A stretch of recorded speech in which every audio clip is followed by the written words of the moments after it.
Hey there guys, this is Pharaoh2091 and welcome back to Let's Play Virtue's Last Reward. Last time we left off, we went all the way to the beginning, even before the beginning of the game a little bit, to meet up with Akane and stop Dio from killing her. But like, she gave us a key, and it's like, you know what to do with it, and you'll meet someone very important with it, and it's like, what is she talking about? Of course I know, and because of that, it opened up this path right here. So, let's go here! Of course we wish to jump. This game is going everywhere, and I just want to know the truth of everything. Oh, looks like you're awake.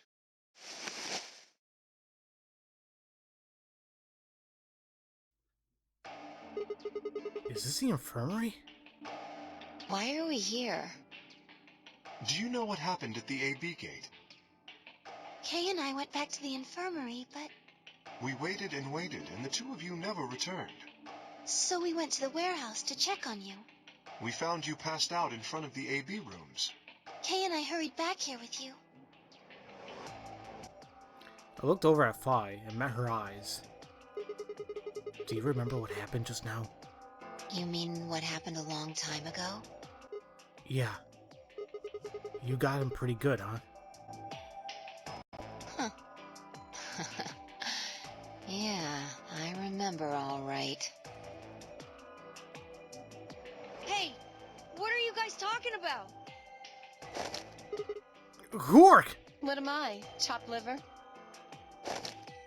Alice! Back among the conscious and not psychotic, huh? Yeah, thanks. Grandpa told me what you did. Thanks for finding the medicine for us. Oh, no problem. All in a day's work. Although, I wouldn't mind a little swimsuit action. Really grabbing at straws here, aren't you? Hey, I wasn't talking to Quark. Oh god, no. That was an offer for Alice. Not really my point. Oh, whatever. Forget about that. Now that you guys are awake, all we gotta do is open the number 9 door. Huh? What are you talking about? Look at your bracelet. It says 10. I have 10 BP! I've got 15 BP? That means I got 6 more points while I was out. But how? You've been asleep for more than 2 hours. We've played the AB game 3 times. 3 times? Yes. Of course, the color and group assignments were shuffled around each time. But no matter who voted, everyone chose Ally.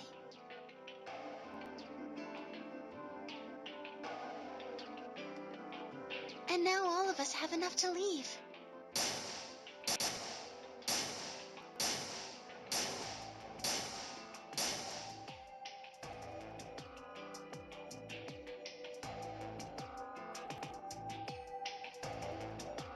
I was stunned. How had everyone cooperated long enough to raise all of our BP past 9? Was it because Akane hadn't been killed? Without a death to start things off, maybe we'd been less suspicious of one another. Or could the bombs had done something with it?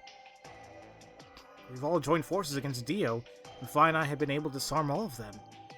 All of us had banded together against a common enemy and overcome a tremendous threat. Perhaps that had strengthened our bond. Which, I had to admit, would be somewhat ironic. After all, Dio had planted the bombs that forced us all to work together against him. This must have been what Akane was talking about. Haven't I told you?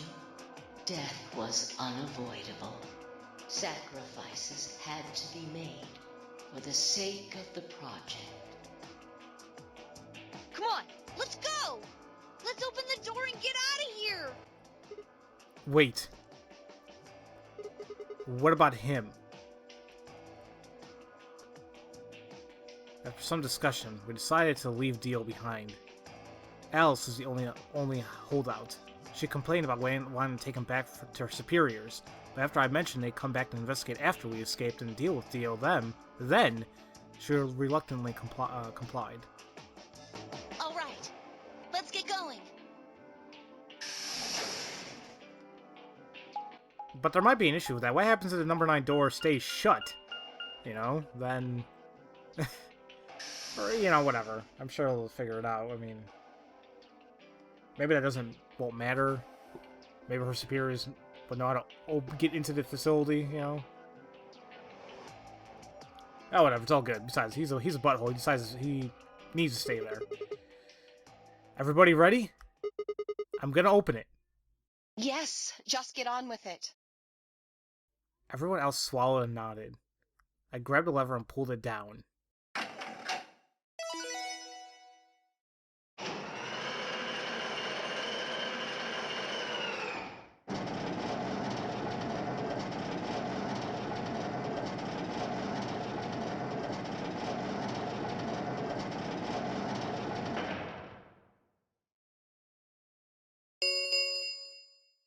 The number 9, it will read. Alright, everybody, let's move!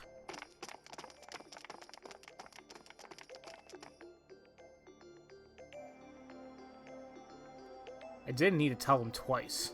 The room inside was clearly a loading elevator. It looked sort of like a large plate on top of a huge pedestal. We ran to the center of the plate and turned around. The number 9 door stood wide open. 2, 1, 0. The number 9.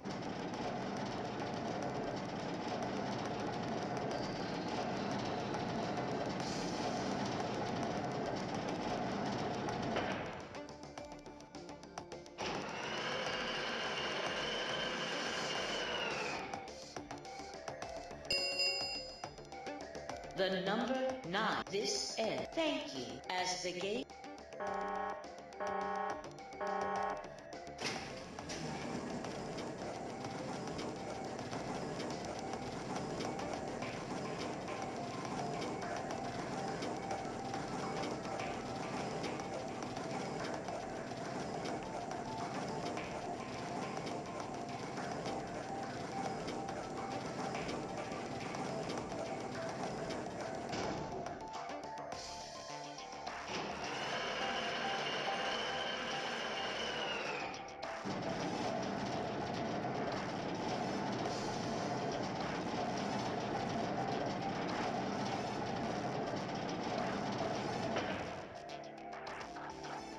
Looks like we did it.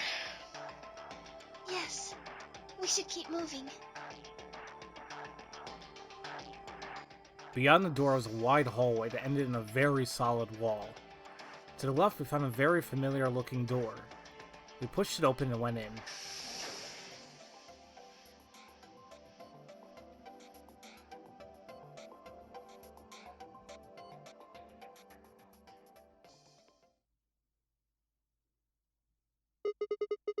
The pressure exchange chamber.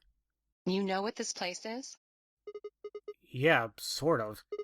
This whole facility is pressurized, apparently. I think the idea is to keep the air outside and consequently the virus from getting inside. That means that if we want to go out, we have to decompress so we match the outside air pressure. This room here is where you prepare for going into the actual pressure exchange room. You see all those suits along the wall? I figure we need to put those on and head to the decompression room downstairs. Whoa! Hold on a minute!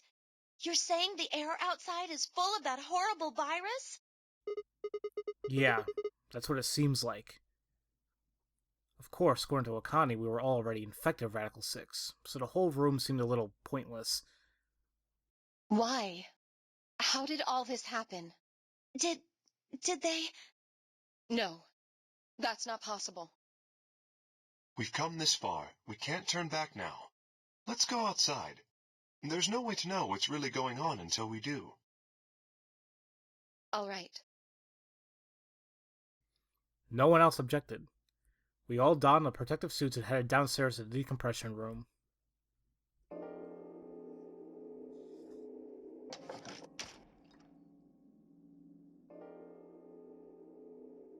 As soon as we were all inside, the process began. Through my helmet, I could hear the soft hiss of air being sucked out of the room. We stood there for several minutes, waiting for the process to finish.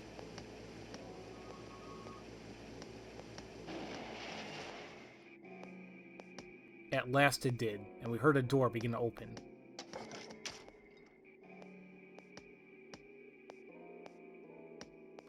Beyond it was another decompression chamber. We repeated the process 2 more times before we reached the final door and opened it.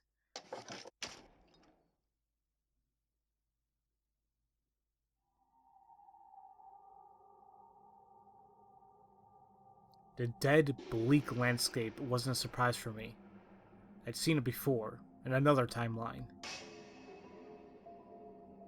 The others hadn't, however, and although I couldn't see their faces through the visors of their helmets, I heard more than a few gasps over the radio.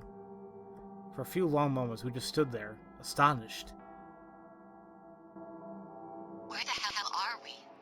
The desert, I guess? I figured that out. I mean, which one? I don't know, but I think I know what day it is. Look at the moon. It's red, right?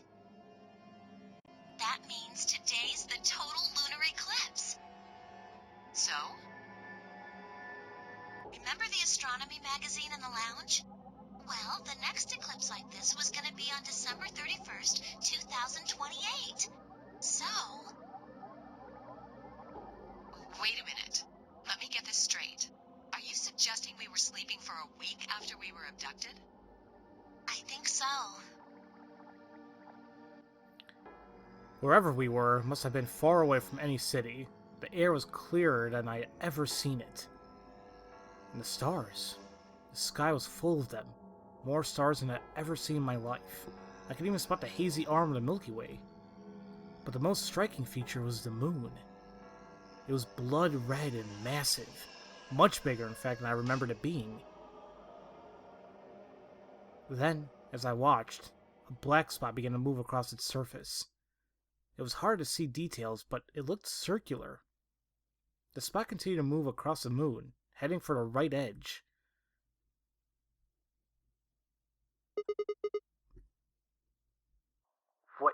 What's that?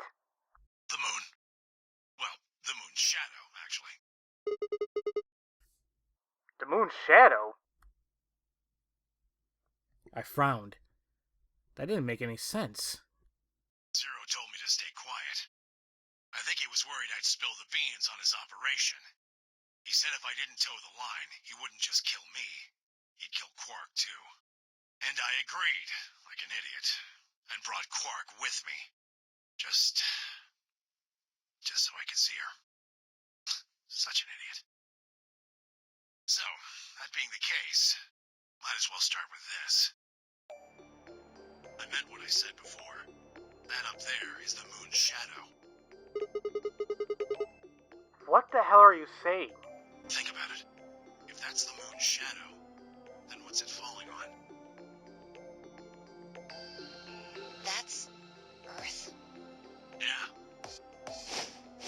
It's not the red moon you get from a lunar eclipse. And again, this isn't a lunar eclipse. It's a solar eclipse. Anybody in the black spot down there is looking up at the moon covering the sun. What? No! No way! If that's the Earth, then where the hell are we? The moon, of course. This is the lunar surface. We were just inside a moon base. No way. No, you've got to be lying. How do you expect us to believe that? This can't be the moon. Yeah. That's pretty ridiculous. Besides, if this was the moon, how do you explain the gravity? The moon only has 1/6 of the Earth's gravity. So what's this? She picked up a rock and dropped it. See? That looked perfectly normal. Yes, it looked that way. Luna? You were right about the gravity in a way. I was one of the people who knew this wasn't Earth. Well, I suppose I'm not people, if we're being honest, but Excuse me? What? please just listen. Alice, you were infected with Radical 6. Then we gave you the Excelivir, which cured you. The Radical 6 isn't completely gone, though. Some of its symptoms stick around for a while. What symptoms? Well, Radical 6 can slow down your brain's processing speed by the root of 1/6. It can take a while for your brain to get back up to speed. Every one of us has been infected. In other words, all of our brains have been processing information at a much lower speed. If you evaluated the root of 1/6, you'll get a number close to 0.408. That means our brains are running at something slightly less than half speed. As you said before, the moon's gravity is about 1/6 that of Earth's. The time that it takes for an object to fall is inversely proportional to the square root of the gravitational acceleration. Since the gravity is lower on the moon, that means the time increases. I guess that's a little technical. Let me give you an example. Say you drop an apple from a height of 4.9 meters. It will take approximately 1 second to hit the ground. On the moon, however, that time would be 1 second times root 6, which would be approximately 2.45 seconds. I used 4.9 meters because it matches up with the acceleration of gravity nicely, but it could be anything. The gravity constant is, well, a constant. You could drop something from 10 centimeters or 10 meters and it would be the same. Does that make sense? So now we've established that on the moon, things fall root 6 times slower than they do on Earth. That being the case, what would happen if someone's brain slowed down by root 1/6? To them, 2.45 seconds would feel like 1 second. 4.9 seconds would feel like 2. But it's not hypothetical. That's what's been happening to every one of us. Wait, you're saying that's the reason we didn't notice the weaker gravity? Are you sure you didn't notice anything? Think back. Huh? You and Sigmund Phi said something about it in the lounge. About how you felt weird. It's kind of like my body isn't really mine. I'm sort of floating. Like that? It seemed insane, but what Luna said made sense. In fact, it explained Phi's apparent superhuman strength quite well.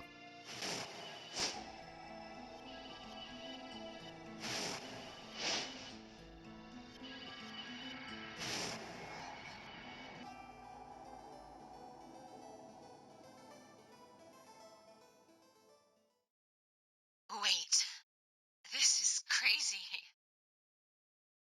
That can't possibly be Earth out there. Look at it. I've seen photos of Earth, and it's blue and green and beautiful. That thing is just red.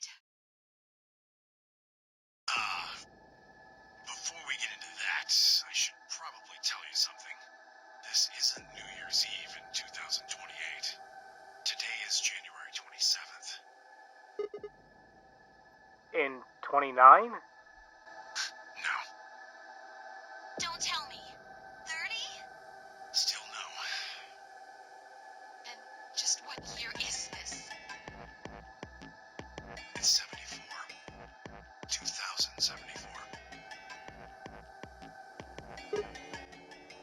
No. That's insane. That would mean we were abducted more than 45 years ago. I don't blame you if you don't believe me, but it's the truth. How can you be sure? It's not that hard. Quark and I left Earth on January 23rd, 2074. Solar eclipses are easy to predict. We've known that there'd be one on the 27th for a long time. That's just science. Nobody can change that. But why is the Earth red? That's a long story. About 45 years ago, on April 13th, 2029, there were 18 annihilation reactors operating in various parts of the world. On the 13th, all 18 of them went up, all at the same time. The explosion was about 180,000 times as powerful as the atom bomb they dropped on Hiroshima. What? Why? I suppose it started a few months before that. The government had a test site for a future Mars mission out in the middle of Nevada. On December 31st, 2028, there was an accident. Well, accident doesn't quite convey the right sense of the thing. The point is, Radical 6 claimed its first victims there, then escaped. Didn't take long for it to spread to the rest of the world. Like Luna explained, the virus slows your brain down, but eventually, it also makes you kill yourself. Pretty soon, the bodies started to pile up.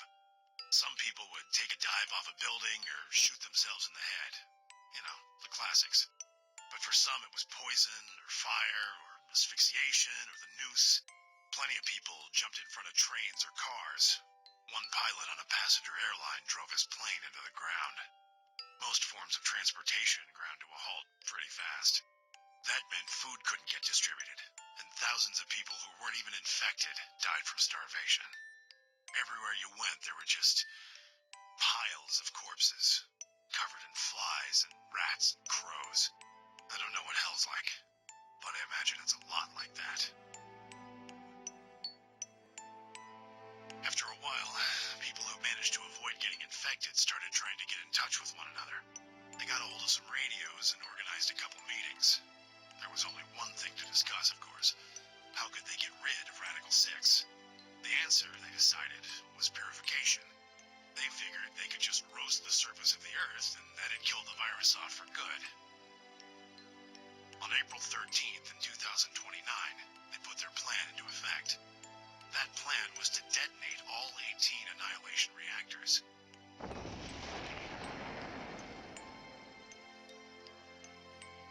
Now the truth is, that's mostly just rumor. Nobody really knows what happened. But I've got my own theories. I think that the bombers had already been infected. And when they died, they took billions with them. The ultimate if I die you're coming with me gesture, I suppose. I'd bet you money they'd all lost it long before they got to the reactors. Killing most of the world, no matter how bad things had gotten, was not a sane plan, even if it wasn't directly responsible. Radical 6 killed most of the people on Earth. Anyway, why it happened isn't that important. The point is, it happened. You ever heard of nuclear winter? Well, that's basically what we got. The explosion threw a ton of crap up into the stratosphere, where it joined up with smoke and ash from all the fires. It blotted out the sun for 7 years. Plants withered and animals died by the millions. The few humans who were left banded together to survive. They were rough times. Eventually they were over, though. The sky cleared and the sun came back. Plants started blooming again, and the animals that hadn't died out completely began to reappear. Things weren't quite back to normal, though. It's been 45 years now, but there's still quite a bit of dust and ash in the air. That's what you're seeing. You know why a sun sets red? Well, this is the same thing. Blue and green light have short wavelengths, and they scatter when they run into debris in the air. Red light, on the other hand, has a longer wavelength, which means it'll get a lot farther when the air's dirty. So there you are. The Earth looks red because that's the only color of light that can make it through the atmosphere.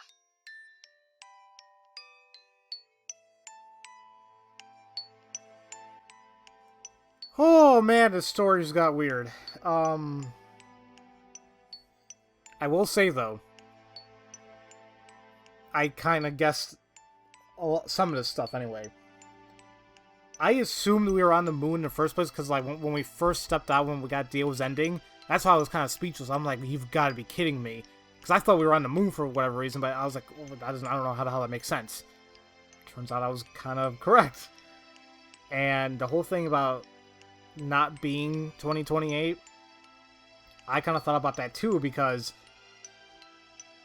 it's Akane, she's old now, and we can assume Temioji being somebody we kind of already know, and it's like, how come they're old, but how come Clover and all these other people that are like still young?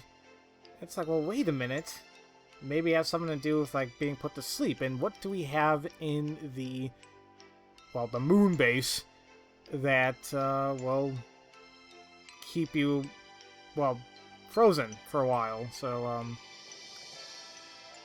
I guess it even stops aging? That's the only thing that's coming to mind. I was speechless. What could I possibly say? There was no reason for Tenmyoji to lie to us. So we were standing on the moon, looking at the Earth. It was 2074. But why? Why were we there? Why were we then?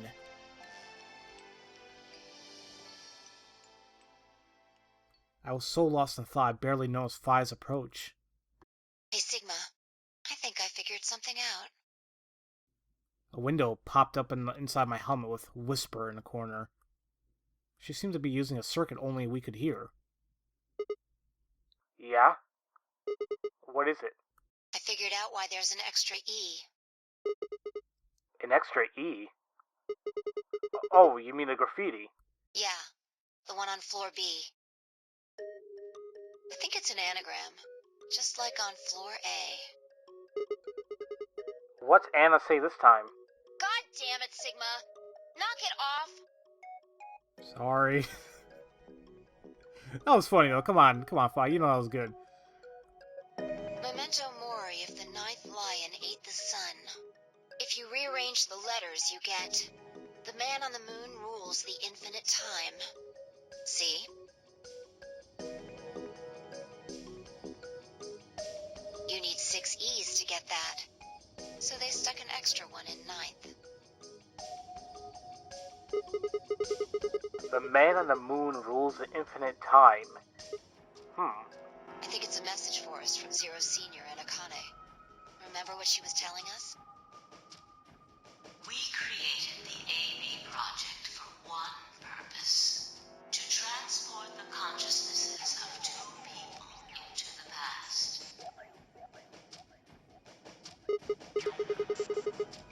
So, what are you getting at? My God, you're slow. You don't get it? They're saying we rule the infinite time. Infinite time. They weren't just talking about having us jump a couple hours. I think they're planning to send us back. Way back. Wait a minute. Are you saying you think they're gonna send us back 45 years? Yeah, I'd bet on it.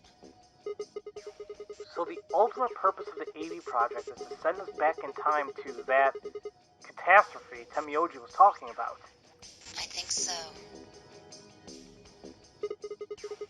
That doesn't make sense, though. I mean, we came from the same time period. Before it, actually.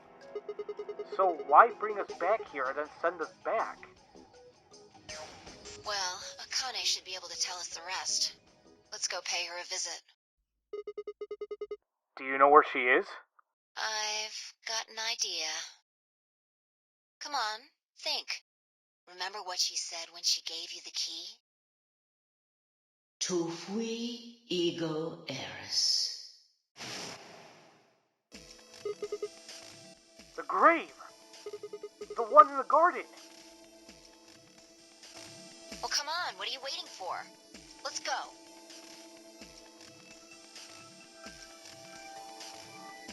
Wait, can they go back in the, Can they go back into the... third number 9 door? Or is there, like, another way to get in there? Because, like, these chambers, they're not really connected to anything else, are they? Oh, jeez. There must be an explanation, I probably missed it. Regardless, this is actually a perfect spot to stop, because, next part, we're gonna go in, or at least, yeah, go to the garden, finally, I guess, yeah, put in that key, and I guess we're gonna figure out, well, kind of said meeting somebody very, very important, which I'm assuming is Zero Senior, and I think I have an idea who it is. It'll be a... oh, man, if it is who I think it is, and... wow, it'll be good. Because I wasn't thinking this person would be Zero Senior at all, but, I guess it would be kind of fun, wouldn't it? Regardless, as usual, thank you all for watching, and I'll see you guys next time for Let's Play Virtue's Last Reward. I'll see you guys later.